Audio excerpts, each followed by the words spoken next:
अस्सलामुअलैकुम दोस्तों, welcome back to my channel. उम्मीद करती हूँ आप सब लोग बिल्कुल ठीक ठाक होंगे।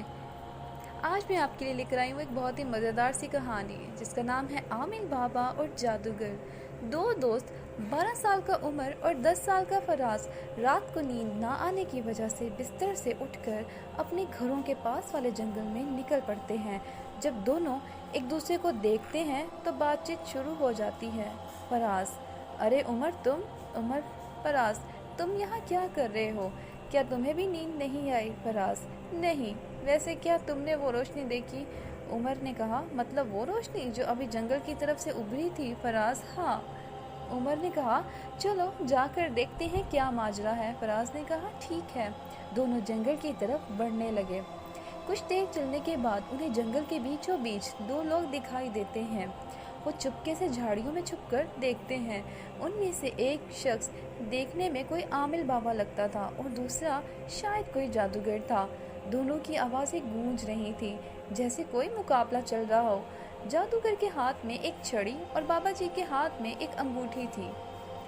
वो दोनों आपस में तेज आवाज़ से झगड़ रहे होते हैं।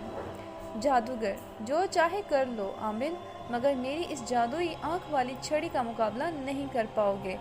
बाबा जी कहते हैं, आखिर तुम्हारा मसला क्या है? मैं तो बस अपनी इबादत और रियाजत करने यहाँ आता हूँ, ना कि तुमसे मुकाबला करने, और वैसे भी तुम्हारे जादू का रूहानियत से कोई मुकाबला ही नहीं। जादूगर कहता है, मेरा मसला तुम हो। तुम्हारी रियाजत की वजह से मेरा जादू कमज़ोर पड़ा, मगर अब मैं तुम्हें नहीं छोड़ूंगा।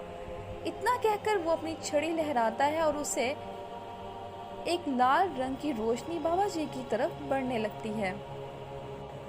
आमिर बाबा जल्दी से कुछ विर्द पढ़ता है और अपने हाथ से उस रोशनी को जंगल की तरफ फेर देता है, जो कि उन दोनों बच्चों से टकरा जाती है और देखते ही देखते दोनों बच्चे हवा में उड़ने लगते हैं।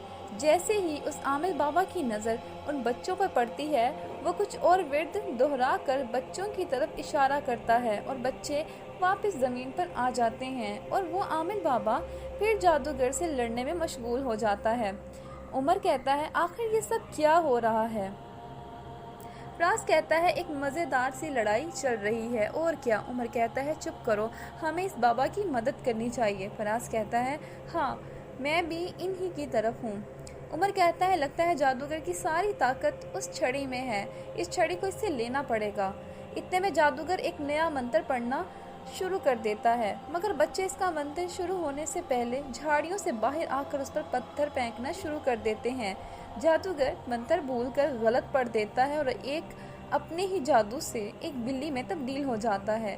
आमिर बाबा बच्चों की तरफ मतवज्जो होता है और उनका शुक्रिया अदा करता है।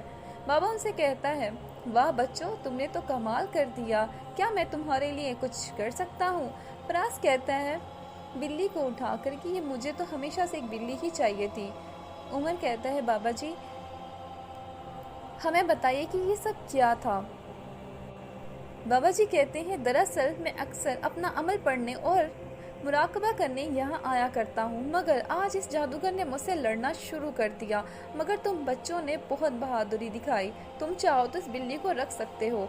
इसके बाद आमिर बाबा आगे बढ़कर जादूगर की वो छड़ी ज़मीन से उठाकर तोड़ देता है और उन्हें आइंदा को इस तरह अकेले बाहर निकलने से मना कर देता है और बच्चों को उनकी हिफाजत के लिए कुछ अमल तालीम कर देता है। आखिर में आमिर बाबा उमर को अपनी अंगूठी तोहफे में दे देता है और फराज बिल्ली को अपने पास ही रख लेता है और फिर दोनों वापस अपने घर जाने पर राज़ी हो जाते हैं। तो दोस्तों बताइएगा कि आपको ये कहानी कैसी लगी है और हमारे चैनल को सब्सक्राइब करें ताकि आपको इसी तरह से मज़ेदार सी कहानियाँ सुनने को मिलती रहें। हम फिर हाजिर होंगे अपनी एक नई कहानी के साथ। अल्लाह हाफिज़।